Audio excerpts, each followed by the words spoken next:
근데 문제는 이 짝퉁 때문에 소신을 갖고 자부심을 갖고 물건을 만들던 장인들이 전 세계에서 사라져가는 시기이기도 해요. 각국의 나름대로 기술을 가지고 신발 만드는 사람, 옷 만드는 사람, 가죽옷 만드는 사람, 뭐 시계 만드는 사람 다 했는데 너무너무 싸게 짝퉁이 들어오니까 견디질 못하고 전 세계 장인들을 싹 죽여버리는 거예요. 이건 내가 나중에 한번 또 얘기를 할 거예요. 이건 아주 중요한 부분이라. 왜냐하면은 가격 경쟁력에서 될 수가 없으니까. 오늘도 황창현 신부님의 말씀을 통해 행복한 노후를 위한 해안을 얻어가시길 바랍니다. 황창현 신부님의 행복 특강 바로 시작하겠습니다. 제가 1997년 20년 전 이야기예요. 내 멘토 신부 이용삼 요셉 신부가 중국 선교사로 나갔을 때 처음 제가 중국에 발을 디뎠어요. 장춘에 선교사로 나갔을 때 신부님 보러 북경하고 장춘을 갔어요. 북경에 딱 갔는데 천안문 광장에 딱 섰는데 정말 입이 딱 벌어지더라고. 광장이 너무 넓어서. 그 넓은 광장에 1989년 1989년에 천안문 사태가 일어나요. 그 넓은 광장에 탱크를 다 문마다 다 막고 거기에 있는 대학생들 싹 쓸어버린 거 아니에요. 등소평이 그러니까 이 중국 사람들은 사람 죽는 거를 아무렇게 생각지도 않아. 싹 쓸어버리죠. 어쨌거나 하여튼 그 넓은 광장에 그 학생들이 다 죽었다는 걸 생각을 하니까 정말로 끔찍하기도 하고. 근데 자금성을 딱 들어가 보니까 이건 눈알이 튀어나와요. 눈알이 너무너무 크고 너무너무 화려하니까. 그래서 중국 대단하다 그렇게 생각을 했어요.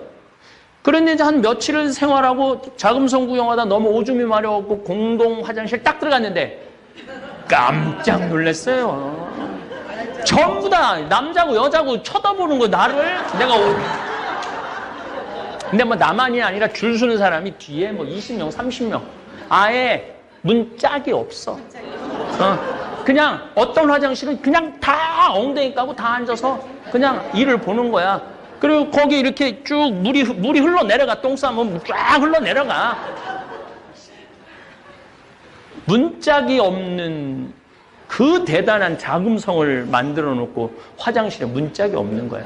그래서 관광객들이 하도 막 난리를 치고 막 화장실로 가리고 막 옷으로 가리고 선글라스로 가리고 이러니까 중국에서 문짝을 만들었어요. 만들었는데 금방 다 부셔졌대. 왜냐하면 기다리는 사람은 많은데 들어가면 잘 안 나오니까. 중국 사람들은 그걸 못 견디거든. 안 나오는 걸. 지금 급해 죽겠는데. 그러니까 문짝을 발로 차고 뜯어내는 거야. 빨리 나오라고. 이게 중국 사람들의 또 한 면이에요. 이게 사람이 많으면요 무식해지게 돼 있는 거예요. 사람이 많으면 거칠어지게 돼 있는 거예요. 그러니까 중국 사람들은 굉장히 거칠고 무식한 건 내 좀 이따 또 얘기를 할게요. 중국이 얼마나 무식한 세월을 보냈는지. 그리고 이제 장춘 가는 기차를 탔는데 또 놀랬어. 사람들이 비닐봉지에다가 닭을 뭐 삶은 건지 튀긴 건지 했는데 그냥 우리처럼 이렇게 쪼개갖고 먹는 게 아니라 생 한 마리를 그냥 뜯어 먹는 거야. 너무 자연스럽게. 근데 더 놀라는 건 손톱에 때가 확 껴있어. 안 씻는 거지. 안 씻는 거지. 정말로 안 씻는 민족이 중국 민족이에요. 난 오늘도 아침에 평창에 목욕탕에 갔다 와서 정결례를 하고 왔는데 하루에 한 번은 씻는데 중국 애들은 한 달에 한 번도 안 씻는 거예요. 한 달에 한 번도. 참. 근데 안 씻는 이유도 나중에 알고 보니까 있더라고. 뭔가 이 상하수 시설이 잘 돼 있어야지 씻지 그런 시설 자체가 없는데. 그래갖고 우리 저기 신부님이 그 수영장에 가니까 거기 가면 때가 막 둥둥 떠 있다는 거기 1시간씩이면 물 뿌르니까 이러면서 수영하고 막 이러면서 보이는데 때 미는 게 누가 공자의 나라라고 그래요. 한 발자국 중국 문화 사회에 더 들어가 보니까 이건 뭐지? 내가 생각했던 중국하고 너무나 다른 중국인 거예요. 인간이 많은 곳에는 극단적인 인간이 많은 게 좋은 게 아니구나. 밤 시장을 나가보니까 개구리 다리 꼬치 파는 집에 들어가 보니까 얼마나 똑같은 기름을 오래 튀겼는지 기름이 새카매. 그리고 사고파고 그것도 막 좋다고 뜯어 먹어. 근데 저는 폐식용료로 비누를 만들어갖고 기름에 대해서는 전문가예요. 이게 한 번 닭 튀긴 건지 2번 닭 튀긴 건지 100번 튀긴 건지 보면 알아. 그 산화도에 따라서. 근데 내가 보니까 거의 처음 튀기고부터 한 번도 안 가는 것 같아, 기름을. 야, 이거 그때 막 중국이 개방을 하고, 뭐, 흑면이, 뭐, 검은 진이, 뭐, 하얀 진이 쥐만 잡으면 되지 않느냐. 그래갖고 막 핑퐁 외교가 시작되고, 막 그런 게 막 진행이 돼갖고, 막 경제적으로 오픈을 막 하고 발전을 할 때였거든요. 중국은 20년 전부터 전 세계로 물건을 만들어 판 세계 공장으로 태어나던 시기죠. 세계 모든 생필품을 다 만들어 팔기 시작하면서 중국 제품이 없으면 생활을 할 수 없을 정도로 중국은 전 세계에서 중요한 나라가 되었습니다. 우리 죽은 김순겸 요한신부 외방선교인데 파푸아 뉴기니 내가 만나러 갔어요. 그거는 2004년, 2003년경에 만나러 갔는데 그 김순겸 신부가 그 한국에서 그 멀리까지 또 친구라고 찾아왔다고 그 랍스타 저 새우를 바다에서 잡아갖고 이제 해준다고 원주민한테 랍스타 좀 몇 마리 잡아오라고 그러니까 신부님 뭐 돈도 필요 없고 아무것도 없고 자기 꼭 소원이 하나 있다는 거야. 청바지 메이드 인 코리아로 써 있는 거 하나만 주면 잡아주겠다고. 그래서 올 때 청바지 많이 싸갖고 왔죠. 왜냐하면 선교사들은 옷 막 찢어지고 헤어지니까 청바지를 많이 갖고 가요. 그거 하나 없겠나? 그래갖고 집에 와갖고 메이드 인 코리아를 찾는데 전부 다 메이드 인 차이나래. 자기는 꿈에도 몰랐다는 거, 꿈에도. 근데 겨우 반바지 하나 메이드 인 코리아 청바지가. 그걸 갖고 거기 파푸아 뉴기니 원주민이 너무너무 좋아해갖고 랍스타를 이만한 거 하여튼 10몇 마리를 잡아왔어요. 근데 지금도 그 랍스타를 잊지 못해요. 지금은 별로 랍스타를 봐도 별로지만은 그때는 막 새로운 음식, 그런 굉장히 고급 음식이잖아요. 그거를 그냥 먹는데, 한 마리를 먹는데, 너무 맛있더라고. 바다에서 갓 잡아갖고 한 거라. 그랬더니 그 김신부가 나한테 그러더라고요.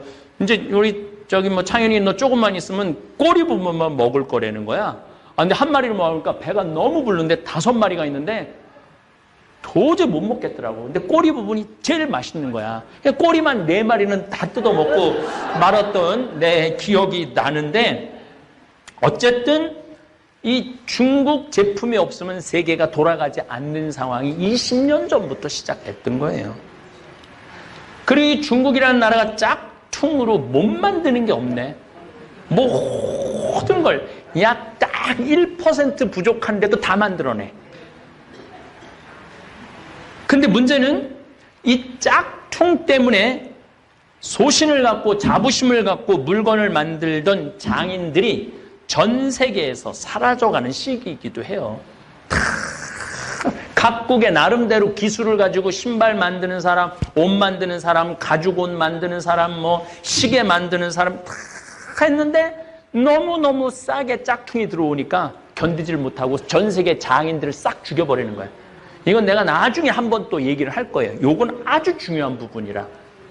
왜냐하면은 가격 경쟁력에서 될 수가 없으니까. 그런데 짝퉁도 통하는 짝퉁이 있고 안 통하는 짝퉁이 있는데 배도 우리나라가 계속 조선 배 만드는 거 세계 1위를 유지하다가 한 5년 전부터 중국한테 뺏겼어요. 왜냐면 워낙 싸게 하니까. 근데 이거는 1% 부족하면 큰일 나는 거죠. 중국한테 다 보냈는데 북극에 갔는데 배가 딱 서갖고 안 움직이는 거야. 이게 바다 한가운데서 배가 쓰면은요, 내가 그쪽에 관계된 사람들을 만나갖고 대화를 해보면요, 미친대요. 도로 한가운데서 배가 쓰면은, 차가 쓰면은 두고 딴 차 타고 가도 되지. 근데 짐은 잔뜩 실어놨지. 그 배가 바다 한가운데 쓰는데 그거 놔두고 어딜 가? 가긴 바다 한가운데서. 죽으나 사나 고쳐갖고 가야 되는데 어디가 고장났는 줄 알아야지. 배는 중국에서 만들어 왔고. 그래서 작년, 재작년에 그 중간에 쓰는 배들이 너무 많아갖고 작년부터 다시 한국으로 수주가 돌아오기 시작한 거죠. 그래도 믿을 건 한국이라. 그래서 올해 3월 달에 세계 1위 조선 수주가 다시 탈환을 했잖아요.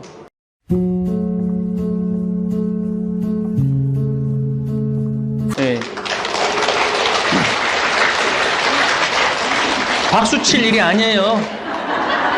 그 5년 동안 우리나라 조선소들은 구조조정이 들어갔고 울산, 통영, 옥포, 거제, 군산, 여수 수많은 조선소들이 문을 닫거나 일거리가 없어서 고전을 하고 있고 고통을 겪은 거야. 그러니까 결국은 돌아보면 결국 누구 때문에 이 고통을 겪고 있느냐면 중국 때문에 고통을 겪는 거야. 뭐 중국 때문에 수출이 잘 돼갖고 뭐 우리나라가 살만하니 어쩌고 저쩌고 해도 나중에 뒤집어 보면은 중국 때문에 고통을 겪고 있는 거예요. 저는 가장 저에게 그 놀람과 충격의 나라 10년 전으로 거슬러 올라가겠습니다. 진샹 무동과 병마용 또 당 현종의 양귀비 사랑이 묻어있는 도시 시연을 둘러보았을 때 야, 엄청 발전했구나. 한 번은 식당에 들어갔는데 중국 식당 얘기하는 거예요. 프랑스 베르사유 궁전하고 똑같은 모양으로 식당을 만들어놨어. 유리궁전도 있고. 그러니까 걔네들은 하여튼 뭘 똑같이 만드는데 귀신이야. 그 통이 커. 우리가 어떻게 감히 베르사유 궁전을 똑같이 한국에다 만들 생각을 해요. 그럼 그걸 식당으로 운영하고 있더라고요. 식당으로. 근데 뭐 거기서 밥을 먹으면서도 뭔가 1% 부족하다. 내가 베르사유 궁전도 갔다 와봤거든요. 근데 거기 베르사유랑 중국에 있는 베르사유랑 뭔가 1% 부족하다. 근데 요즘은 아예 프랑스 유명한 마을, 스위스 마을 같이 아예 유럽 관광지하고 똑같은 곳을 만들어 놓아서 비싼 돈 들여서 유럽까지 가지 말고 그냥 여기 똑같은 데로 와라. 이렇게 만들어 놓은 데도 아주 많다는 거예요. 그리고 이제 제가 실크로드가 시작되는 곳이기도 하면서 칠채산이라고 산 색깔이 7개 있어요. 칠채산이라고, 무지개산이라고. 거기는 아주 중국 서안 아주 맨 끝에 카자흐스탄, 우즈베키스탄 들어가는 초입 부분이에요. 거길 가봤는데 거기까지 가는데도 비행기도 타고 차도 엄청 타고 가죠. 나 거기 가보고 잠비아 가는 줄 알았어요. 얼마나 가난한지. 거의 토굴에서 살아, 토굴에서. 근데 그렇게 토굴에서 사는 인구가 5억 명이라는 거예요. 근데 거기 얼마나 또 추워. 불을 떼는데 전부 갈탄을 떼는 거야. 갈탄을 떼니까 굴뚝마다 새카만 갈탄탄 그게 나오는 거야. 그걸 보면서 야, 겨울에 저걸 때문에 저 미세먼지가 다 한국으로 올 텐데. 그게 내가 10년 전 일이에요. 근데 여러분들 미세먼지 시작된 게 10년 전이야. 10년 전. 현재 6억 5천만 명의 가난한 농민들은 최저 빈민국 신세로 살고 있는 게 중국이에요. 아니 중국 사람들은 해외여행할 때 돈 팡팡 100달러짜리 이렇게 하면 $10,000 정도 되거든요. 그래갖고 막 무슨 구찌 이런 거 산다고 막 그러는데 그 사람들은 어떤 사람? 그 사람들은 다 공산당 사람들이에요. 공산당원이 중국에 8,500만 명이에요. 그 다음에 공산당하고 연결된 사업을 하는 사람들. 그 다 상하이, 산둥반도 이쪽에 사는. 자, 이제 중국을 좀 이해를 하면은 요렇게부터 사는 사람들은 다 잘 살아요. 우리나라를 중심으로 산둥반도 요 밑에 요쪽에 있는 사람들은 다 잘 살아요. 베이징이 아까 900콜이라고 그랬죠? 요 라인에 있는 사람들은 다 잘 살아. 반대 뭐 티베트는 나중에 이 공산 1954년에 여기를 합병을 하죠. 요때 막 6.25 전쟁하고 정신 없을 때 요럴 때 막 다 뺏어와요. 그래갖고 중국이 엄청 커졌죠. 이 내륙 지방 사람들은 거지로 사는 거야. 거지로. 그리고 제가 여기 산둥반도 이쪽에 가서도 강의를 많이 했었는데 거기는요 유럽 같아요. 얼마나 건물을 잘 줘놓고 사는지. 그러니까 중국의 빈부 격차는 우리 한국 사람들이 생각하는 것보다 훨씬 크죠. 중국은 지금 국민소득이 8,600달러예요. 1인당 국민소득이 8,600달러. 우리는 31,000달러. 우리가 중국보다 훨씬 잘 살죠? 네, 중국 무서워할 게 뭐 있어? 무서워할 필요도 없죠. 문제는 인구가 15억 명이기 때문에 G2, Great 2라는 거예요. 위대한 나라 둘, 중국이 결코 무시할 수 없는 나라죠. 저는 이제 5년 전부터 중국 여행을 더 이상 가지 않기로 결심을 했어요. 왜냐하면 한 6, 7년 전에 우리 생태마을 직원들을 데리고 장각의 여행을 갔는데 중국 사람들이 좀 나졌는 줄 알았더니 길에다 침 뱉고 소리 지르고, 특별히 우리 직원들 태운 관광버스가 거기까지 한번 5시간인가 갔었는데 반 이상을 중앙선을 넘어서 가는 거예요. 반 이상을. 내가 이런 생각이 들더라고요. 우리 귀한 직원들 중국에 데리고 와서 죽이겠구나. 그래서 내가 내 돈 내고 내가 여행 가는데 내가 사람 대접 못 받는 그 나라를 내가 왜 가? 안 그래도 돌아다닐 나라가 많은데. 그래서 그 후로 우리 직원들 데리고 유럽 여행 갔다 오고, 호주, 뉴질랜드 갔다 오고, 올해는 미국 여행 갔다 오고, 후년에는 마추픽추 갔다 와요. 내가 남미도 갔다 와봤는데 굉장히 사람을 존중해요. 가난한 나라지만은. 중국처럼 사람을 무시하는 나라가 없어요. 이 중화 사상 때문에 그래요. 다른 사람들은 다 미개하고, 그러니까 소크라테스 말대로 자기 자신은 모르고 사는 거예요. 자기 자신은. 나는 공자의 나라라고 생각이 안 들어요. 사실 또 얘네들은 공자가 누군지도 몰라요. 실질적으로. 일단 하여튼 중국이 베이징 쪽에 공장이 많았는데 지금은 산둥반도로 공장을 다 옮겨요. 왜냐하면은 여기 막 스모그가 너무 일어나니까 안 되겠는 거야. 그래서 이쪽에 원자력 발전소, 무슨 공장, 화력 발전소 다 산둥반도, 홍콩 이쪽으로 다 옮기고 있어요. 그래갖고 11월 달만 되면은 그 미세먼지가 우리나라로 날라오는 거예요. 그러면은 70% 원인이 중국한테 있어요.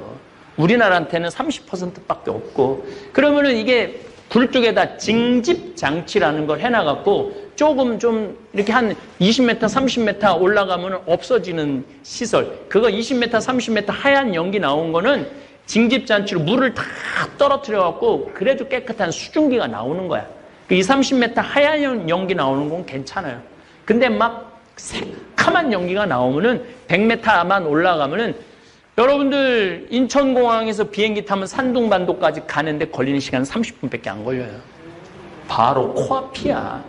코앞에 우리 지금 공장을 놓고 살고 있는 거야. 그럼 중국이라는 나라가 윤리가 있어갖고 우리가 그럼 징집장치를 설치하겠습니다 라고 말할 일은 절대 없다는 거예요.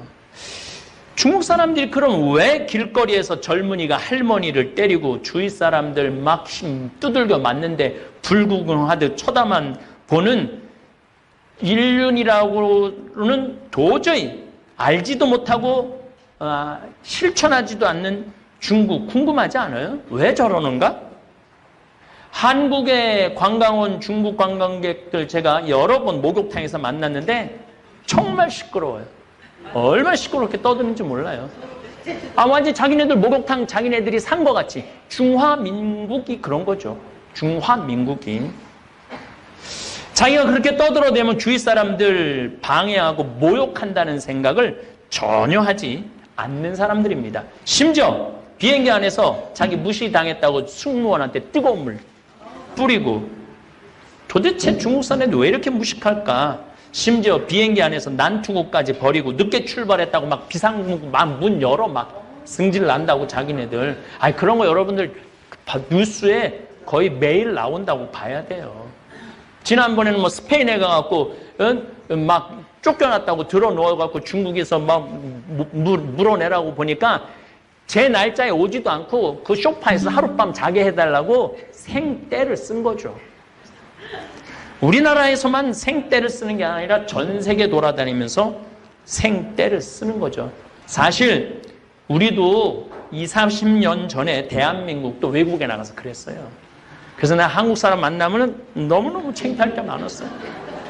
한국 사람들 만날 때 우리가 막 $10,000 소득 넘어가고 여행 자유화와 90년대 초 하늘문이 열리면서 동남아로 유럽으로 쏟아져 나갈 때 외국인들 보기에 정말 한국 사람들 수준 떨어진다고 손가락질 많이 받았어요. 그걸 지금 중국 사람들이 다 받고 있는 거지. 현재 $30,000를 넘어서서 조금은 이제 그런 추태가 없어지고 교양이 생기고, 워낙 중국 애들이 난리를 치니까 한국 사람들이 뒤에서 구경하느냐고 추태를 부릴 시간이 없어.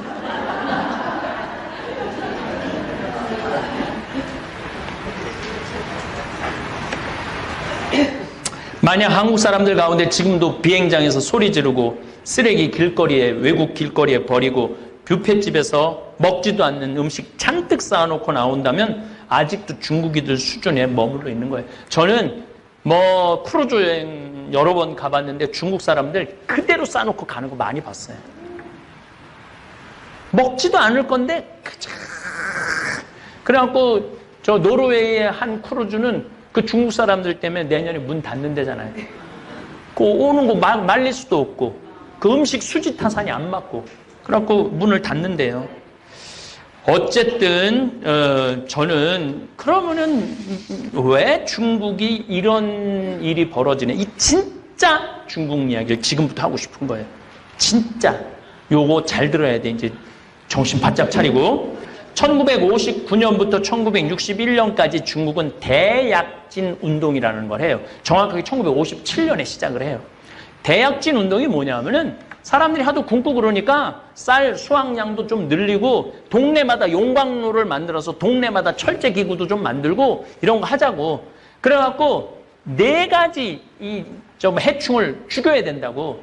파리, 쥐, 모기, 새, 참새. 참새는 왜 죽이느냐 하면은 나달 다 뜯어 먹으니까 우리 양식 뜯어 먹는다고. 그래갖고 이 58년에 2억 마리를 죽여요, 참새를. 59년부터 61년에 중국에 무슨 일이 벌어지느냐 하면 3,500만 명이 굶어 죽어요. 인구의 3,500만 명이 굶어 죽어요. 그 정말로 지금 뭐 이 얘기를 다 못하지만 부모가 자식 많이 잡아먹었어 이때. 그리고 옆 동네에서 양식 구하러 온 사람, 옆 동네는 안면 없는 사람들이잖아. 바로 잡아서 먹는 비일비재야. 3,500만 명이 죽었다 그러면은 어느 정도예요. 근데 왜 도대체 그런 일이 벌어지느냐? 아니 참새를 다 잡고 나니까 참새가 해충을 다 잡아먹었는데 해충들이 다음에 59년부터 난리가 난 거야. 이게 웬 떡이냐? 그래갖고 그냥 벼이삭, 벼 싹 다 잡아먹은 거야. 식량이 없으니까 굶어 죽은 거죠. 이게 대약진운, 이게 막 인류 역사에 정말 충격적인 일이 중국에서 벌어진 거예요. 그리고 1966년부터 1976년까지 문화 대혁명이 일어나요. 아니 러시아를 보니까 막 문인들이 막 발표를 하고 예술이 막 대단하단 말이야. 그래서 마오쩌둥이 그럼 우리도 하자고. 그래갖고 1965년에 막 이제 막 발표도 해봐라. 그러니까 난리가 난 거야. 공산주의 잘못됐고 독재 잘못됐고 이거 안 되겠다. 그래갖고 홍위병, 얘네들은 하여튼 빨간 거 엄청나게 좋아해요. 황건적, 홍건적, 이번에는 홍위병. 이 홍위병 대학생들을 중심으로 해서 이 홍위병을 구성을 해갖고 교수들 선생님들 데려다가 인민재판하고 다 죽인 거야. 이때 350만 명을 죽여요. 350만 명을. 그래서 66년부터 76년까지 학교도 배울 필요 없다. 문을 닫아요. 그래서 중국은 66학번부터 76학번 자체가 없어. 이때 교육을 전혀 받지 못한 이 세대들, 50대, 60대, 70세 세대들이 중국을 이끌고 가는 거예요. 그러면 이때 교육을 전혀 받지 못한 이 사람들이 자기 자녀한테 윤리교육을, 아예 윤리교육을 하지 말라고 그랬어. 그리고 더 놀라운 건 공자 사당을 무너뜨려요. 공자 사당을 운무를 저수지를 만들어. 그 다음에 왕들 묘도 다 파버려. 뼈까지 다 추스려버려. 그리고 이 종교는 인민의 아편이다. 그리고 이 유교도 종교다. 그래갖고 싹 다 부셔버려. 심지어 어느 정도냐면은 요리사까지 다 죽여버려. 니네들이 미식으로 해갖고 인민들 배굶긴다고 지가 대약진 운동해갖고 인민들 3,500만 굶긴 건 생각하지 않고 공자 책도 다 불사르고 공자 묘를 폐해쳐서 연못으로 만들고 불상은 녹여서 숟가락으로 만들었어. 숟가락으로. 교수들은 땀 흘려 노동을 하지 않고 밥 먹는 벌레 같은 놈들이다. 앞으로 교육으로는 돈 받을 수 없다. 이게 그 유명한 문화 대혁명의 1966년부터 76년. 옛것은 모조리 숙청해라. 문화, 교육, 정치, 심지어는 부모들까지 공산주의 사상에 어긋나오면 자식이 부모 인민재판에 세워갖고 죽이기까지 해요. 그러니까 중국이 지금 저렇게 비윤리적이고 아주 저급한 문화를 보이는 이유 중에 하나가 이 문화 대혁명 때문에 그래요. 근데 저거를 자기네들의 문제점을 알아야 되는데 저 문제점을 모르는 거예요. 내가 보기엔 중국 사람들, 미국 사람들 따라가려면 100년은 더 쫓아가야 돼요. 100년은. 우리나라 따라오려면 50년은 더 따라와야 되고. 왜냐하면 교육이라는 거는 100년이 시간이 걸리는 거거든요. 지금 윤리교육을 하려고 해도 윤리교육이 안 돼. 왜냐하면 소황제를 들어봤죠? 왜냐하면은 인간이 너무 많으니까 한 명만 낳게 한 거 아니야. 그러면은 할머니, 외할아버지, 친할머니, 친할아버지, 엄마, 아빠, 애 중에 하나밖에 없는 거야. 하나하나 30년 동안 그래 낳았으니까. 얘 위에 6명이 얘한테 벌벌벌벌 떠는 거야. 그러니까 지금 20, 30대 애들이 예의가 있을 수가 없는 거예요. 그러니까 지금 이 중국 애들이 한국에 와갖고 여행을 하고 나면은 자기 필요한 물건 다 사면은 중국에서 입고 온 건 다 버리고 가. 호텔에다 다 두고 가. 가방도 두고 가고 다 두고 가. 새 거 갖고 가는 거죠. 참 그런 걸 보면은 기가 막히죠. 내가 왜 중국 걱정을 하느냐.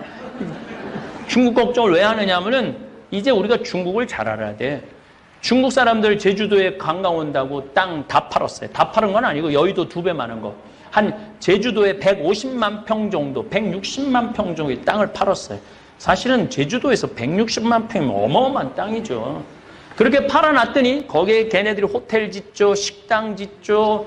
그렇게 팔아놨더니 아니 거기다 식당을 줘갖고 중국 관광객을 우리나라 식당으로 안 보내고 자기네 식당으로 다 끌고 오네. 우리는 땅 뺏기고 관광객들 아무리 바글바글해도 시끄럽기만 하고 돈은 누가 벌어가? 중국 사람들이 다 벌어가는 거예요. 그러니까 이게 우리가 중국을 이해하지 못하는 아주 극단적인 피해 중에 하나가 바로 그거예요. 그래갖고 뭐 사드 때문에 또 싹 빠져가갖고 또 내가 제주도 1년에 한두 번은 꼭 내려가는데 내려가 보면 건물 짓다 말아갖고 폐허로 되는 건물들이 아주 길에 널려 있어. 길에 널려 있어. 그러면은 중국은 이 제주도가 이렇게 망가지는 데 있어서 관심이 있느냐?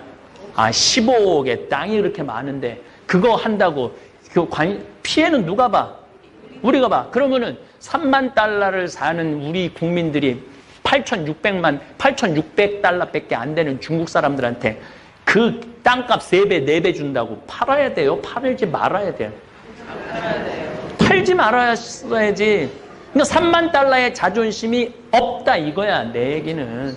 지금 저기 미국 실리콘밸리 저기 산호세 쪽에 가니까 이제 시진핑이 부패 정리한다고 막 난리가 나니까 중국에서 현금을 들고 150만 달러 그 산호세 가면 골프장 안에 대저택들이 있거든요. 이걸 다 300만 달러에 다 사놨어. 그래서 산호세가 땅값이 300만 달러 다 올라갔어. 그러니까 전 세계를 그렇게 망가뜨리고 돌아다니는 게 중국이야. 그러니까 이 중국 사람들을 제대로 알고, 아니 우리나라가 그 땅 안 팔면은 굶어 죽는 나라도 아니고, 그러니까 중국에서 지금 관광객이 다시 늘어난다 그러는데 저가로 들어오는 거는 하지 말아야 돼. 왜 3만 달러 소득 국민들이 10,000달러 수준의 관광 그거를 하느냔 말이야. 우리가 수준을 높여놓고 수준 있는 사람들이 들어와갖고 수준 있는 나라로 만들어야지. 그렇지 않아요? 맞아요. 그러니까 이걸 누가 의식을 가져야 되느냐? 국민들이 의식을 가져야 되는 거예요. 그러려면 누구를 이해해야 되느냐면 중국을 이해를 해야 되는 거예요. 내가 이 장황하게 이거 요약하느냐고 어저께 밤부터 눈알이 막 튀어나오는 줄 알았어요. 그냥 얘기로 하면 좋은데, 얘기로 하면 끝도 없이 양귀비 얘기 나오면 이게 서양 여자냐 동양 여자냐, 또 16번째 아들의 며느리인데 며느리를 취한 거거든. 며느리를 취했다 이 얘기 저 얘기 하면은 이게 안 될 것 같다고 원고로 정해놨는데, 어쨌거나 여러분들이 이제 3만 달러를 넘어섰으면은 우리나라 국민들 수준이 높은 거예요. 근데 그 8,000달러 사람들 막 그거 돈 뜯어 먹으려고 막 우리 자존심 버리지 말자 이거야, 내 얘기는. 그리고 여러분들도 중국 여행 갈 때 20만 원짜리 30만 원짜리 여행 가지 말고, 만약에 100만 원짜리 갈 여행이 못 되면 가지 않으면 되잖아. 뭘 그렇게 때를 쓰고 여기저기 그냥 찍고 여기 찍고 저기 찍고, 그거는 의미가 없어요. 3만 달러 정도 되면은 한 자리에서 일주일 정도 머무르는 여행을 하셔야 돼요. 이제는 이리 뛰고 저리 뛰고 그렇게 뛰어다니지 말고. 하고 싶은 얘기는 너무너무 많지만 이 얘기를 이제 다음에 제가 여러분들한테 이야기하고 싶은 건 일본이에요. 일본 사람들은 그러면은 지금 거의 5만 달러 정도 되는데, 5만 달러에 들어선 나 일본 사람들 많이 만났어요. 많이 만나고 이야기도 많이 하고, 일본 사람들 조금 배운 사람들 영어 수준 나하고 거의 똑같아. 그래갖고 얘기가 돼. 일본 사람들이 영어 참 못하거든요. 그래서 얘기가 된다는 거예요. 달래 영어 되는 게 아니라. 근데 일본은 개인은 너무너무 훌륭해요, 사실은. 내가 만난 일본 사람들 다 정성스럽고 다정하고 겸손해요. 근데 그걸 합쳐놓으면 이상해지는 거예요. 그 왜 합쳐놓으면 이상해지는지는 우리나라가 조선시대 때 백성을 정말로 사람으로 취급하지 않고 개, 돼지로 취급을 했었죠. 그리고 세월이 흐르고 독재 정권, 군사 정권, 그 다음에 민주 정권, 이제 많이 자리를 잡아갖고 제가 보기에는 점점 발전하는 것 같습니다. 지금 대개 이제 제국 시대에서 왕정 시대에서 제국 시대로 넘어가죠. 1800년도까지만 해도 왕정 시대가 많았죠. 근데 1900년 1차, 2차 세계대전을 지내면서 제국 시대로 넘어가는 거예요. 한 나라가 여러 나라를 정복하는 시대. 그리고 제국 시대가 끝나고 난 다음에 그렇게 식민지로 있었던 나라들이 다 독립을 합니다. 독립을 할 때 정권을 누가 대개 잡느냐 하면 군부가 잡죠. 군인이 잡습니다. 군인이 잡고 난 다음에는 독재가 진행이 되죠. 우리나라는 조금 반대 성향이 있었어요. 이승만 정권에는 군인이 아니었죠. 그런데 중간에 쿠데타 때문에 이제 군부가 정권을 잡고 독재, 5.18 광주 민주화 운동 때 전두환 정권, 군인 정권이 수많은 우리 젊은이들을 죽음으로 몰아넣고 정권을 잡았죠. 그리고 1987년 저도 그때 데모 방학하는 날, 신학교에서는 데모를 못하니까 방학하는 날 수원 북수동에서부터 역정까지 함께 나도 이 민주화에 함께 해야 되겠다 하고 했던 기억이 나고 최루탄을 뒤집어 썼던 기억도 납니다. 그럼에도 불구하고 우리가 좀 성숙하지 못하고 무르익지 못했죠. 근데 점점 민주화 또 민주 정권이 생기면서 굉장히 좋은 방향으로 발전하고 있습니다. 그 얘기까지 어저께 제가 이 바이러스의 문제에 대해서 이야기할 때 말씀을 드린 것입니다. 어제 제가 강의하면서 제가 이제 댓글을 많이 본다고 말씀을 드렸어요. 맞아요. 빅토리아 여왕이 아니고 엘리자베스 2세죠. 제 나이 정도 되면은 말하다가도 깜빡깜빡 할 때가 많아요. 더욱이 뭐 1시간, 2시간 이렇게 강의할 때 생각 안 날 때도 사실 많습니다. 그래서 참, 하나 외우면 2개 까먹고 2개 외우면 4개 까먹는 것 같습니다. 정정하겠습니다. 엘리자베스 2세, 1926년에 태어났죠. 그러니까 나이로 따지면은 지금 거의 95살 된 여왕이 영국의 국왕으로 지금 있습니다. 자, 제가 전국으로 강의 다닐 때 이야기입니다. 10년 전쯤의 일입니다. 저는 강의 다닐 때마다 생태마을에서 생산한 된장, 간장, 고추장, 생태맘, 청국장, 가루, 찌개용 청국장을 들고 다니면서 팔았습니다.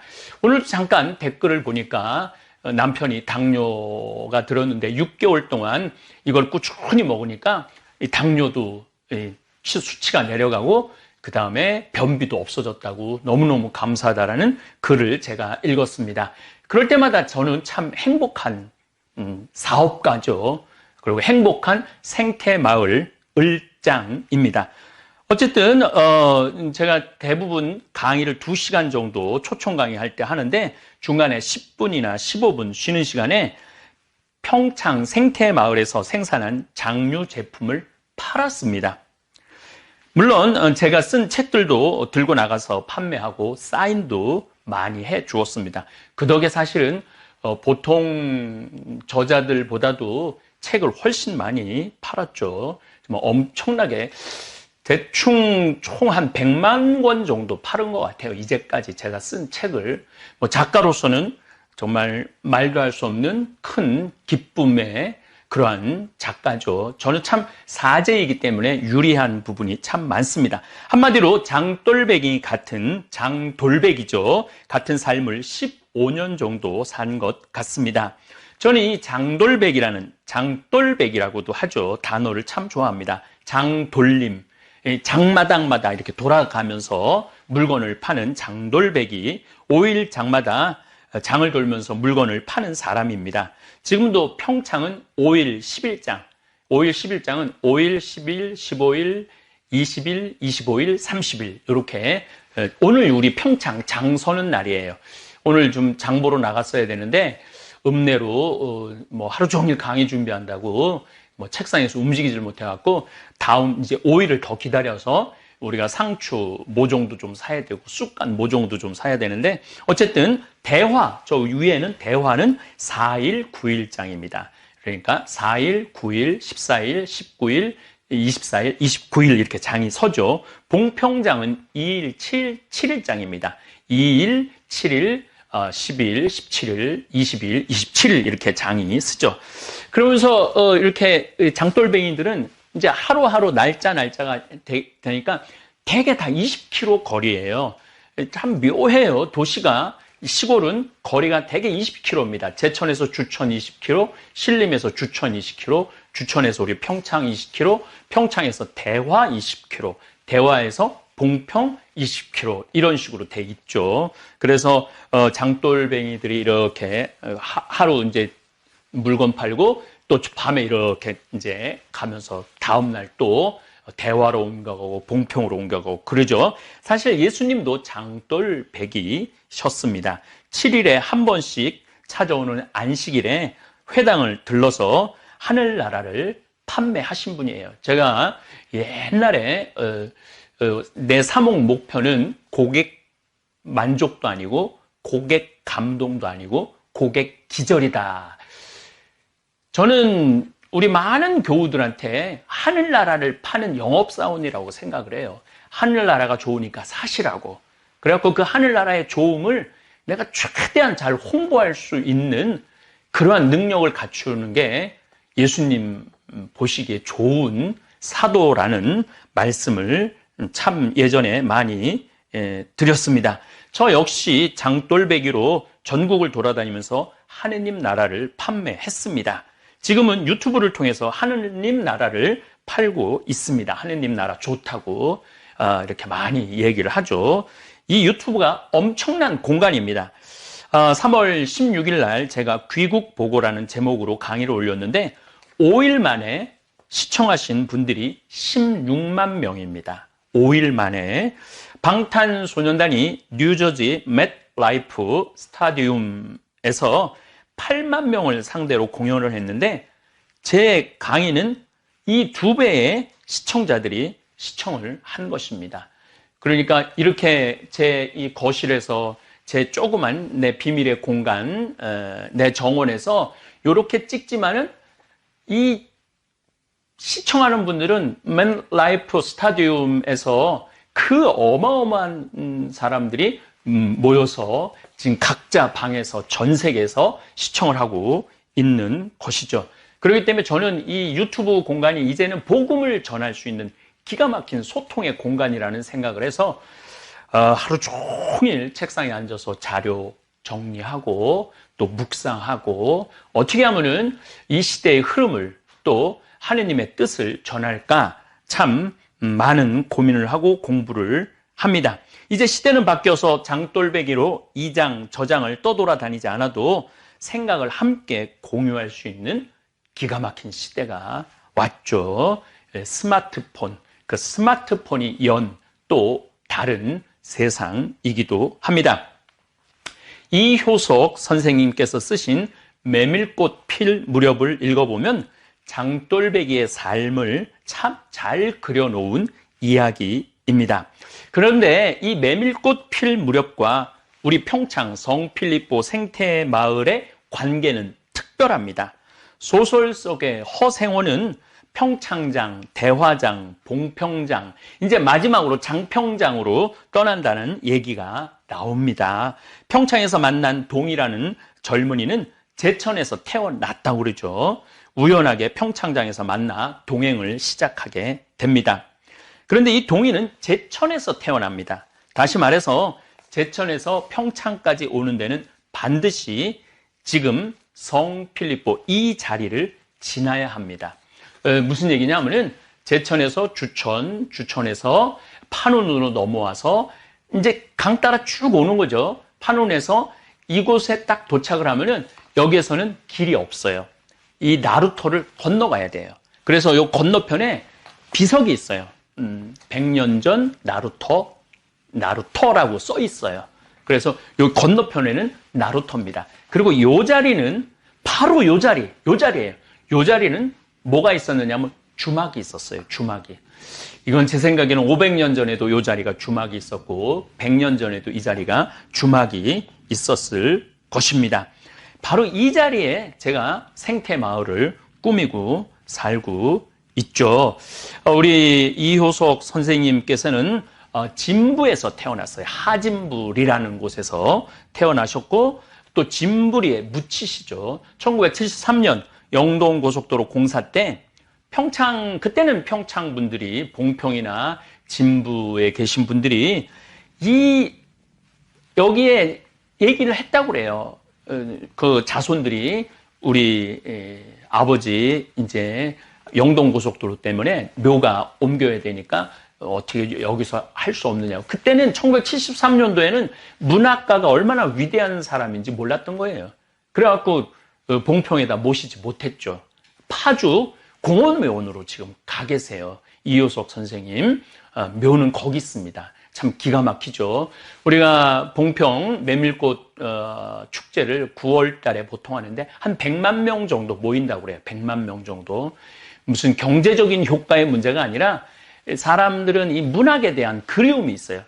만약에 이효석 선생님의 묘가 그 물레방아 옆에 있었다면 제가 보기에는 100만 명이 오는 게 아니라 300만 명, 500만 명이 올 겁니다. 그런데 그 문학가의 그 귀중함을 그러니까 예술의 귀중함을 그때 시대 때는 몰랐던 것이죠. 어쨌든 평창초등학교를 6년을 이효석 선생님이 다니셨어요. 그렇기 때문에 이효석 선생님은 제천, 주천, 평창, 대화, 제가 이제 이 메밀꽃 필 무렵의 길을 말씀을 드리는 거예요. 대화, 그 다음에 그 유명한 봉평, 물레방앗간에서 하룻밤에 만난 그 여인과 사랑에 나누는 그러한 얘기죠. 그래서 이 자리가 이효석 선생님이 이 자리를 분명히 알고 우리 생태마을을 분명히 알고 계셨던 것이죠.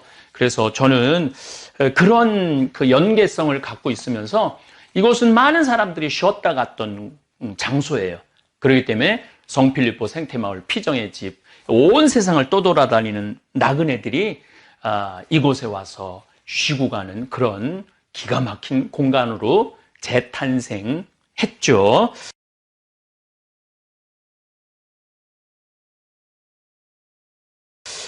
또 이 자리가 또 역사적으로 소설적으로 더 의미 있는 장소입니다. 왜냐하면 김병현, 김삿갓 시인 아들 김익균 선생님이 저 천동리에서 살았어요.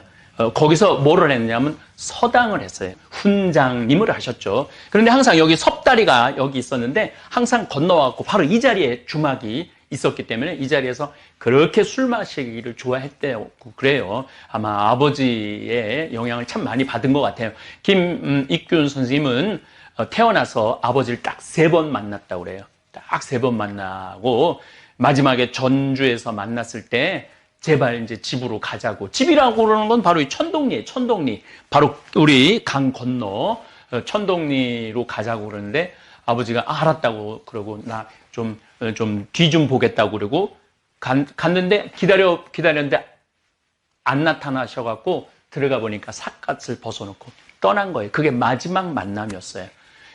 그런데 이게 조금 이제 여러 가지 설이 좀 있는데 우리 평창 쪽에서는 김익균 선생님이 하루는 아버지 죽었다는 소식을 듣고 가갖고 이렇게 그 증언이 있어요. 여기는 지씨 동네예요. 그 지씨 동네인데 지씨성을 가진 분들의 집장촌이죠. 하루는 어디를 아버지 모시러 간다고 그래갖고 이렇게 함에다가 이렇게 그러니까 이제 화장을 해갖고 와갖고 여기다 묻었다고 그래요. 지금은 영월 김삿갓 그 묘가 거기 있다고 그러는데 이 지역의 사람들의 증언을 들어보면은 묻어갖고 항상 아버지한테 벌초도 하고 아버지를 잘 모셨다고 이 지역 사람들은 그런 증언들을 하고 있어요. 어쨌든 그 김익균 선생님은 요 자리가 이 주막 자리였기 때문에 항상 여기 섭다리를 건너와갖고 여기서 술 마시는 걸 참 좋아했다고 그래요. 근데 한 겨울에 술을 너무 마셔갖고 섭다리를 건너다가 떨어져요. 그래갖고 다리에 떨어져서 죽어요. 그 같이 가던 친구가 이 상투를 풀어갖고 섭다리 거기 그 기둥에 묶어놓고 사람을 부르러 갔다 와 보니까 죽었다고 그럽니다. 그래서 김익균 선생님의 묘는 여기 있습니다, 지금. 그리고 이 자리가 제가 20년 전에 왔을 때도 이 자리가 주막은 아니고 뭐 식사도 하지만은 술도 파는 자리로 제가 그 집에서 한 2년, 3년 살았어요. 그리고 이제 이렇게 지은 거죠. 그래서 이 자리가 참 문학적으로 또 어떻게 보면은 우리나라의 그 멋있는 두 분 선생님의 추억이 깃들어 있는 장소이기도 합니다. 그래서 저는 우리 성필리포 생태마을 이 자체가 참 의미 있는 그리고 그래서 많은 에너지가 나오는 것 같아요. 많은 일을 할 수 있고 정말 아프리카 잠비아의 10,000평 우리 김종용 신부님이 이제 아마 오늘 내일 뭐 케냐에서 만약에 못 들어가면은 케냐에 우리 선교 센터가 있기 때문에 거기 좀 머무르다가 아마 잠비아로 들어가서 계속 일을 할 거라고 생각합니다. 이제는 더 이상 외부 강의를 제가 다니지 않기 때문에 장돌뱅이 삶을 살았던 것이 아련한 추억으로 남아 있습니다. 장돌뱅이 삶을 살다 보니 별별 일을 다 겪었습니다. 한 번은 아주 잘 사는 본당에 강의 요청이 있어서 저는 어김없이 된장, 간장, 고추장, 생태맘, 청국장, 가루, 찌개용 청국장을 바리바리 싸들고 물론 강의도 갔지만은 우리가 생산하는 장류를 들고 갔습니다. 저는 강의하느라 성당으로 들어가고 우리 직원은 제 차 트렁크에서 물건을 내려 성당 입구에 판매대로 물건을 이렇게 옮기는데 본당 신부가 수단을 입고 지나가면서 장을 옮기는 우리 직원 귀 뒤에 대고 구질구질하게 저런 거 싸들고 다닌다고 혼잣말을 하더랍니다. 우리 직원이 그 말을 듣고 너무 자존심, 구질구질하게 저런 거 싸들고 다닌다고 너무 자존심이 상해서 저희는 그 성당에 도착하면은 먼저 본당 신부님한테 인사한다고 우리 장 종류를 전부 다 선물을 드려요. 수녀님, 수녀원에도 선물을 드리고 사무실 직원들한테도 선물을 드려요. 근데 우리 직원이 옮기다가 너무 화가 나갖고 사제가 나갖고 다시 찾아오고 싶을 정도로 자존심이 상했다고 그럽니다. 보통 제가 강의 밤 10시에 끝나고 교우들과 사진 찍고 책 사인해주고 우리 직원은 팔다 남은 물건을 다시 바리바리 싸서 차 트렁크에 넣고 생태마을에 들어오는 시간은 새벽 1시쯤 됩니다. 그런데 들어오면서 직원이 그러더라고요. 오늘 신부님, 거기 본당 신부님한테 구질구질하게 저런 거 싸들고 다닌다는 얘기 들었다고 너무너무 화가 난다고. 근데 저는 자존심 하나도 안 상했어요. 화도 안 났어요. 왜냐하면 나는 장돌뱅이니까 별소리를 다 들을 수 있죠. 그런 게 자존심 상한다면은 고고하게 살아갈 수 있죠.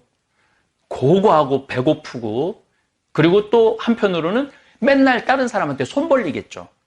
나 좀 환경운동하는데 도와달라고. 근데 저는 제가 지금 물론 저를 후원해주는 분 오늘도 누가 신학교 지라고 1,000,000원 보냈더라고요. 그렇게 돈을 보내도 저희들은 거기다가 손을 절대 안 댑니다. 우리 직원들 지금 40명 월급 주는데 그것 손 안 돼요. 우리가 된장, 간장, 고추장, 청국장 판매한 걸로 우리 직원들은 당당하게 월급 받아가죠. 구질구질하게 우리가 사는 게 아니고 당당하게 살아가고 있죠. 내 손으로 일을 하기 때문입니다. 노동은 신성한 것입니다.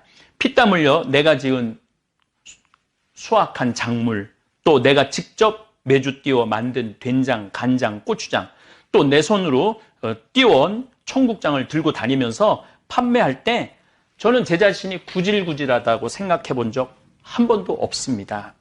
오히려 아주 자랑스럽고 당당합니다. 아마 오늘 이 시간에 시장에서 또 노동 현장에서 또 공장에서 피땀 흘려 성실하게 일하시는 모든 분들 본인이 구질구질하다고 생각하시는 분들이 있다면 더 이상 그렇게 생각하지 않으셔도 됩니다. 정말 구질구질하게 사는 사람은 피땀 흘려 노동하지 않고 다른 사람 등쳐먹고 사기치는 사람들입니다. 우리 직원들은 손가락에 부을 정도로 열심히 일을 합니다.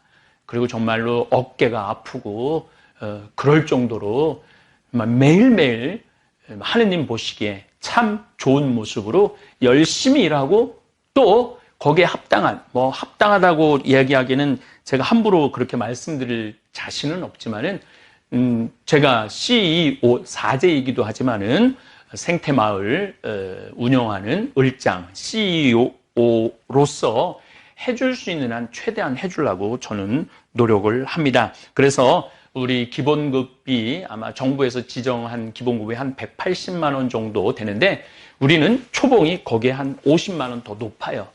그래서 최대한 잘해주고 싶고 긍지, 자긍심 가지라고 항상 제가 말씀을 우리 직원들한테 이야기를 하죠. 절대 내가 된장, 간장, 고추장 들고 다니는 거 구질구질한 거 아니에요. 만약에 마음에 안 들면 안 사면 되는 거고 또 뭐 가끔은 아예 못 갖고 오게 할 때도 있어요. 그야말로 허탕 칠 때가 있죠. 그럴 때는 저는 또 강의 또 뭐 즐겁게 하고 그렇게 이렇게 세월 흘러서 20년의 시간이 지났습니다. 요즘 바이러스 때문에 많은 중소업자들 또 소상인들 참 힘들어 하죠. 정말 왜냐하면 제가 남들이 보기에 구질구질하게 그런 거 들고 다니면서 저는 뭐 당당하게 했지만은 그렇게 하루하루 싸가는 거죠. 실력도 싸가고, 신뢰도 싸가고, 유통 시스템도 싸가고, 그렇게, 이렇게 시간을 지금까지 와서, 우리 생태마을은 사실은 지금 2달을 전혀 문을 닫고, 피정 손님, 이효석 선생님도 여기를, 길을 아시고, 소설의 한 장소로 이야기를 했고, 김삿갓, 김병현 아들 김익균 선생도 이곳에 와갖고 막걸리 한 잔을 했던 이 자리에서 우리는 정말 행복한 시간을 보내고 있습니다. 사실 또 욕심도 없어요. 여기서 제가 떼돈을 벌고 싶은 생각도 없어요. 그저 우리 농민들 콩 수매해서 그거 건강하게 해서 우리 국민들한테 건강한 먹을거리 제공한다라는 그러한 당당함, 자신감이 있습니다. 그래서 그 구질구질하다는 그 말 제가 이렇게 들으면서 묵상을 참 많이 해요. 내가 구질구질하냐, 당당하냐. 근데 자기가 하는 일에 소신을 갖고 산다면은 뭐 그런 얘기 별로 중요하지 않다고 생각을 합니다. 사도 바울은 말합니다. 데살로니가 전서 4장 11절에 이렇게 말합니다. 우리가 여러분에게 지시하는 대로 조용히 살도록 힘쓰며, 전 진짜 요즘 조용히 살고 있죠. 조용하지만 결코 조용하지도 않고 또 유튜브 때문에 자기 일에 전념하고 자기 손으로 제 일을 하십시오. 자기 손으로 제 일을 하라고 그러죠. 그러면 바깥 사람들에게 품위 있게 처신할 수 있습니다. 내 손으로 돈을 벌면은요, 바깥 사람한테 자신 있게 처신할 수 있어요. 근데 내가 내 손으로 돈을 벌지 못하면은 사람이 비굴해져요. 비굴해지고 제가 여기서 수많은 사람들을 만나 보지만은 정말 매일 자기 일에 성실한 사람들은 여기 와서 당당해요. 그런데 뭔가 좀 숟가락을 얹으려고 그러는 그런 분들이 있어요. 그런 분들은 정말 약간 좀 자신감이 없어 보이는 그런 면도 있습니다. 근데 사도 바울은 이거 너무 정확하게 알고 있죠. 자기 손으로 제 일을 하십시오. 그러면 바깥 사람들에게 품위 있게 처신할 수 있고 아무에게도 신세를 지는 일이 없을 것입니다. 맞아요. 제가 2000년에 여기 들어왔는데 우리가 먹을 거리를 만들어 놓지 않았다면, 우리가 살 거리를 준비해 놓지 않았다면 지금 아마 굉장히 비굴한 상태로 있었을 거예요. 그런데 누가 뭐라 그래도 정말 무소의 뿔처럼 뚜벅뚜벅 이렇게 걸어왔기 때문에 지금도 참 이런 어려운 상황 속에서도 우리 모든 요즘 우리 직원들 신났어요. 왜 신났느냐 하면은 이 피정 식단은 늘 똑같죠. 그분들은 처음이지만 우리 직원들은 매일 그 피정 식단을 먹으니까 참 밥 먹는 게 참 힘들었는데 요즘은 피정객이 안 오니까 아주 뭐 주방에서 온갖 오늘은 뭐 짜글이 백종원 씨가 한 짜글이를 저녁에 했는데 저도 올라가서 먹었는데 아주 맛있더라고요. 전 뭐 조금 맛을 봤는데 참 맛있더라고요. 우리 직원들이 아주 요즘 식사 시간이 기대가 된다고, 어떤 우리 직원은 그거 맨날 찍어서 자기 친구들한테 자랑한다고 그럽니다. 어쨌거나 하여튼 요즘 바이러스가 창궐하는 시대를 살면서 내 손으로 일해서 먹고 살 수 있음에 얼마나 감사한지 모릅니다. 성공한 사람들을 보면 크게 두 부류로 나뉘는 걸 알 수 있습니다. 하나는 자신이 성공했다고 여기저기 떠벌리고 다니는 사람들, 그리고 또 하나는 조용히 아무 말 없이 자기 삶을 사는 사람들입니다. 우리는 흔히 성공을 하면 자연스럽게 자랑하고 싶어질 거라고 생각하죠. 좋은 차를 사고 비싼 시계를 차고 SNS에 멋진 사진을 올리고 싶을 겁니다. 왜냐하면 그렇게 하면 남들이 나를 더 인정해 줄 거라고 믿으니까요. 하지만 현실은 그렇지 않습니다. 오히려 진짜 성공한 사람들은 그렇게 행동하지 않습니다. 왜냐하면 보여줄 필요가 없기 때문입니다. 돈이 많다고 높은 자리에 있다고 유명하다고 해서 굳이 그걸 드러낼 필요는 없습니다. 그걸 아는 사람들은 이미 알고 있고 모르는 사람들은 알 필요가 없죠. 그런데도 굳이나 성공했다고 떠드는 사람들이 있습니다. 그런 사람들은 왜 그럴까요? 간단합니다. 그 사람들은 사실 그렇게까지 성공한 게 아니기 때문입니다. 우리는 종종 SNS에서 성공한 사람들을 봅니다. 해외여행을 가고 고급 레스토랑에서 밥을 먹고 멋진 차를 타고 다니는 모습? 그런데 가만히 보면 그런 걸 보여주는 사람들은 언제나 뭔가를 팔고 있습니다. 강의를 팔든 자기 브랜드를 홍보하든 아니면 단순히 자기 자존감을 유지하려고 하든 간에 결국 목적이 있는 거죠. 진짜 부자들은 그렇게 하지 않습니다. 오히려 조용히 아무도 모르게 자기 일을 합니다. 왜냐하면 자랑해서 얻을 게 없기 때문입니다. 오히려 괜히 잘난 척했다가 사람들에게 이용당하거나 시기와 질투를 받거나 쓸데없는 오해를 사는 게 더 피곤합니다. 이건 단순한 돈 이야기가 아닙니다. 사회적인 성공을 이룬 사람들도 마찬가지입니다. 진짜 실력 있는 사람들은 자기 실력을 굳이 떠벌리지 않습니다. 왜냐하면 그럴 필요가 없으니까요. 자기 분야에서 최고라면 사람들이 먼저 알아서 찾아옵니다. 반대로 실력이 부족한 사람일수록 자기를 포장하려고 애씁니다. 우리가 흔히 듣는 말이 있죠. 빈수레가 요란하다. 이 말이 괜히 있는 게 아닙니다. 정말 내실이 있는 사람들은 굳이 시끄럽게 굴지 않습니다. 반대로 겉만 번지르르한 사람들은 자기가 얼마나 대단한지 떠들고 다닙니다. 이걸 좀 더 현실적인 예로 들어볼까요? 동창회에 나가면 꼭 이런 사람이 있습니다. 옛날에는 별거 아니었는데 갑자기 잘 됐다고 나타나서 자기가 얼마나 성공했는지 자랑하는 사람. 처음에는 다들 와 대단하다 하고 들어주지만 시간이 지나면 어떨까요? 대부분 속으로 이렇게 생각할 겁니다. 저 사람 뭐 저렇게까지 티를 내? 결국 그런 사람은 점점 멀어지게 됩니다. 반면에 정말 성공한 사람들은 조용합니다. 굳이 자기가 어떻게 살고 있는지 설명하지 않죠. 그런 사람들은 오히려 주변에서 먼저 알아보고 자연스럽게 존경을 받습니다. 그게 진짜 성공입니다.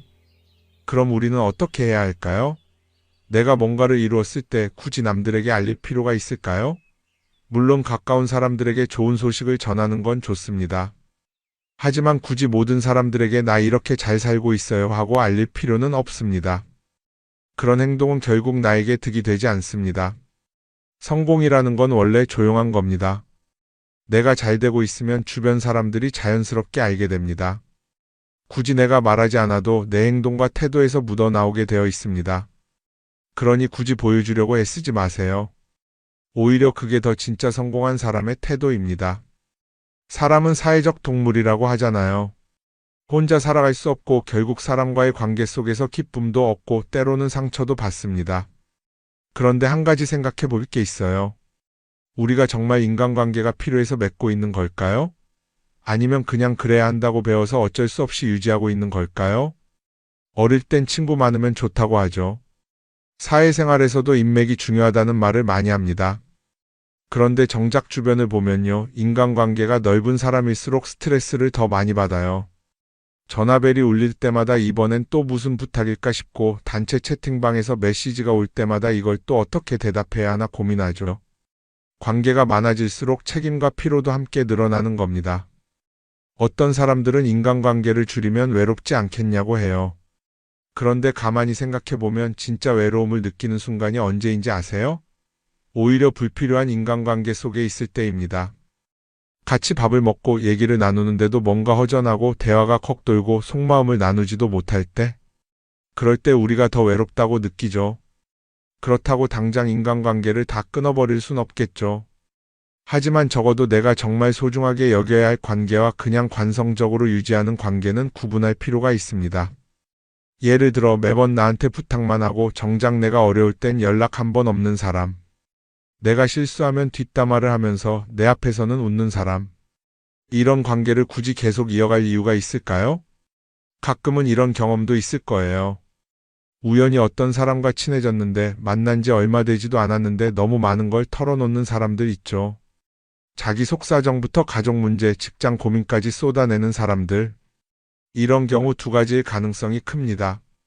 하나는 그냥 감정적으로 의존할 사람이 필요해서일 수도 있고 또 하나는 내가 믿을 만한 사람인지 떠보는 걸 수도 있어요.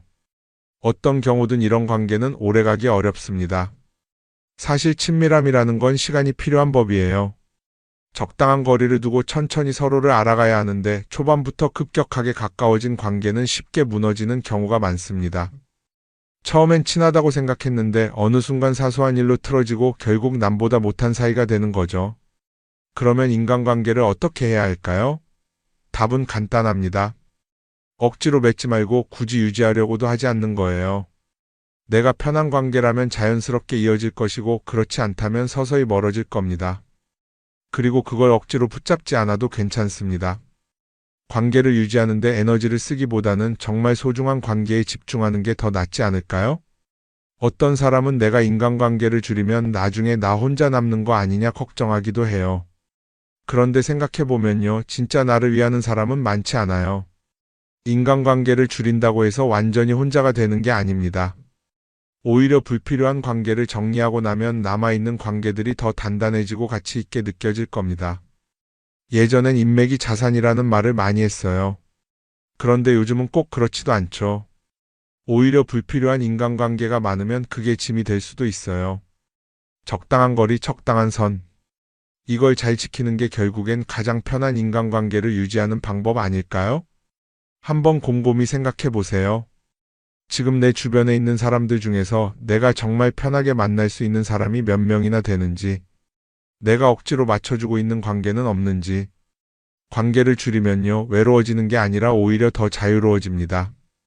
그리고 자유로워진 만큼 내 인생에서 정말 중요한 것에 집중할 수 있게 됩니다. 인간관계 너무 많은 걸 신경 쓰다 보면 정작 중요한 걸 놓칠 수 있어요. 그러니까 이제는 한 번쯤 정리해보는 것도 나쁘지 않을 겁니다. 사람들이 돈을 많이 벌고 싶어 하는 이유가 뭘까요? 단순히 돈이 많으면 좋으니까? 물론 그것도 있겠지만 사실 돈을 원하는 진짜 이유는 더 나은 삶을 살기 위해서겠죠. 그런데 문제는 돈을 많이 번다고 해서 반드시 삶이 나아지는 건 아니라는 겁니다. 오히려 더 많이 벌수록 더 많이 쓰게 되는 경우가 많아요. 가끔 이런 생각해 본 적 없으세요? 예전에는 돈이 지금보다 훨씬 적었는데 이상하게 그때가 더 여유로웠던 것 같다. 왜 그럴까요? 사실 우리가 원하는 건 돈 그 자체가 아니라 돈을 통해 얻을 수 있는 자유인데 돈을 벌면 벌수록 그 자유를 잃어버리는 경우가 많아요. 더 좋은 차, 더 좋은 집, 더 좋은 옷을 사면서 점점 더 많은 돈이 필요해지고 결국엔 돈을 벌기 위해 또다시 일해야 하는 악순환에 빠지게 되는 거죠. 한번 생각해 봅시다. 우리가 정말 필요해서 뭔가를 사는 경우가 얼마나 될까요? 필요해서라기보다는 남들이 가지고 있으니까, 없어 보이기 싫으니까, 혹은 그냥 기분 전환을 위해서 소비하는 경우가 훨씬 많아요. 그리고 그런 소비를 할 때마다 스스로 이렇게 합리화를 하죠. 이 정도는 나를 위한 투자야. 그런데 가만히 보면 그 소비가 진짜 나를 위한 소비인지 아니면 그냥 사회가 만든 기준에 끌려가고 있는 건지 헷갈릴 때가 많습니다. 예를 들어 예전에는 스마트폰 하나면 충분했는데 이제는 스마트워치도 있어야 하고 무선 이어폰도 필요하고 태블릿도 있어야 할 것 같고 하나를 사면 또 다른 무언가가 필요해지는 시기예요. 사실 이건 우리가 그렇게 만들어진 겁니다. 광고도 그렇고 SNS도 그렇고 자꾸 우리에게 이렇게 말하죠. 이걸 사야 더 행복해질 수 있어요. 그런데 정작 그걸 사고 나면 어때요? 처음 며칠은 좋죠. 그런데 시간이 지나면 또 다른 걸 사고 싶어져요. 왜냐하면 물건이 우리를 오래 행복하게 만들어주지는 않거든요. 특히 요즘은 SNS가 이런 소비 심리를 더 부추기는 것 같아요.